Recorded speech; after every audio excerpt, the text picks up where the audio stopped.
আমি লক্ষ্মী আইয়ার। স্যার, আমি হিন্দু, তবে ইসলাম ধর্মে বিশ্বাস করি। আমি ইসলাম বিশ্বাস করি কারণ আমি সেরকম কিছু প্রমাণ পেয়েছি।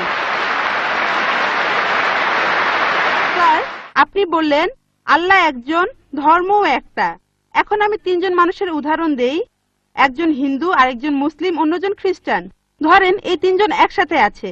এখন তাদের শরীর যদি কেটে ফেলা হয়, সেখানে আপনি কি দেখতে পাবেন? শুধু রক্ত। শুধু রক্তই পাবেন, দুধ পাবেন না, পানি পাবেন না, শুধু রক্তই পাবেন। এখন সব মানুষের শরীরে যদি একই রক্ত থাকে, তাহলে মৃতদেহ সৎকারের নিয়মটা আলাদা কেন? মুসলিমরা তারা কবর দেয়, আর হিন্দুরা আমরা মৃতদেহ পুড়িয়ে ফেলি। বোন বললেন আপনি ইসলাম ধর্ম পছন্দ করেন, ইসলামে বিশ্বাসও করেন। আপনাকে অভিনন্দন, আর এই শান্তির ধর্মে আপনাকে স্বাগতম, সত্যের পথে আপনাকে স্বাগতম।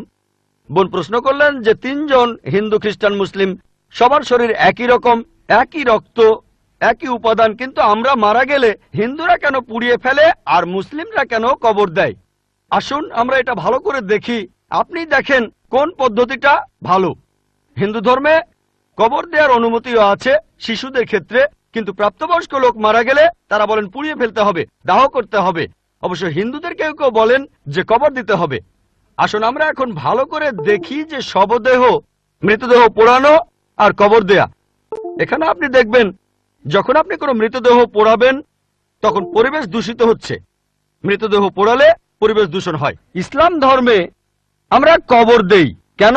এখন আমরা জানতে পেরেছি আমাদের শরীরে যে উপাদানগুলো আছে, এই পৃথিবীর মাটিতে যে উপাদান আছে, আমাদের শরীরেও একই জিনিস, পরিমাণে হয়তো কম অথবা বেশি। আমরা মাটি থেকে এসেছি, আবার মাটিতেই ফিরে যাব, বিজ্ঞানসম্মত। এটা হচ্ছে 1 নম্বর পয়েন্ট। দাহ করলে আগুন ধরানো হয়, পরিবেশ দূষিত হয়। ইসলাম অনুযায়ী আমরা কবর দেই আর জমি উর্বর হয়, পোড়ানো হয় না বলে পরিবেশ দূষিত হয় না। 2 নম্বর পয়েন্ট, মৃতদেহ পোড়াতে গেলে আপনাকে গাছ কাটতে হবে, গাছপালা কমে যাবে, পরিবেশের অবস্থা তখন খারাপ হয়ে যাবে। ইসলাম অনুযায়ী আমরা কবর দেই, জমি উর্বর হয়, আরো গাছ জন্মায়, এটা তখন হয়ে যায় সার। এখানে গাছ কাটার দরকার নেই, পরিবেশের জন্য ভালো। আমাদের সরকার এখন বলে গাছ কাটবেন না।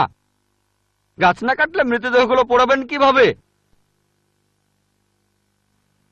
3 নম্বর পয়েন্ট, পোড়ালে খরচ বেশি। ইন্ডিয়ার পরিসংখ্যান অনুযায়ী প্রতি বছর হাজার হাজার লক্ষ লক্ষ কোটি টাকা খরচ হয়ে যাচ্ছে।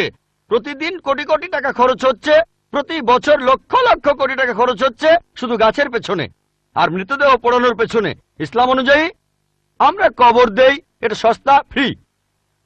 5 নম্বর পয়েন্ট, মৃতদেহ পোড়ালে গাছের কাঠ পুড়ে হয়ে যায় চারকল, ছাই। ইসলামে একটা জায়গায় কাউকে কবর দিলে কয়েক বছর পরে সেখানে আরেকজনকে কবর দেয়া যাবে, এটা সব সময় চলবে। আপনি রিসাইকেল করতে পারবেন। একই জমি কয়েক বছর পরে মৃতদেহের হাড়গোড় আলাদা হয়ে গেলে আবার কবর দিতে পারবেন। তাহলে যুক্তি আর বিজ্ঞান দিয়ে যদি যাচাই করেন, এটাই বিজ্ঞানসম্মত, অনেক মানবিক, অনেক ভালো।